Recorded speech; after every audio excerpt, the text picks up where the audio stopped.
En France aussi, il y a une méconnaissance des soins palliatifs. Pour comprendre les missions et la vocation de ces équipes de santé très spécialisées, nous avons tourné en immersion pendant 3 jours dans une unité de soins palliatifs à Houdan, dans les Yvelines, à 40 minutes de la capitale.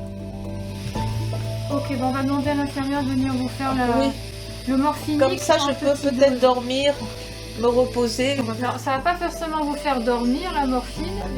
Le docteur Estelle Destré est médecin en soins palliatifs depuis une dizaine d'années. Un métier qu'elle a choisi par réaction à ce qu'elle avait vu pendant son internat.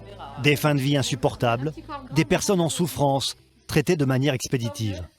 Aujourd'hui, elle a le sentiment d'être parfaitement à sa place dans sa relation à l'autre, comme avec Christiane, arrivée il y a 2 jours. L'important, c'est tout ce qu'on peut mettre en place. Si c'est pas suffisant, il faut nous le dire. Et quand on a pas mal, on peut penser faire des projets et sortir. Voilà. Merci beaucoup. Chef d'un service de 10 lits et 1 lit d'urgence, elle accueille en moyenne 250 patients par an. Les 2 tiers d'entre eux y meurent, soit 2 décès tous les 3 jours. La mort fait partie de mon métier. En soins palliatifs, on aide déjà les gens à mourir.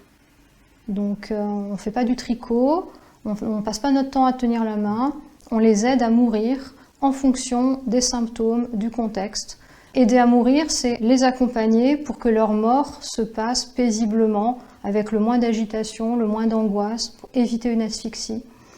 Si on accompagne quelqu'un en fin de vie jusqu'à son décès, on l'aide à mourir. Ça veut dire qu'on va à son rythme, mais qu'on est en capacité de mettre en place tous les moyens pour que ce passage vers la mort se passe le plus naturellement possible.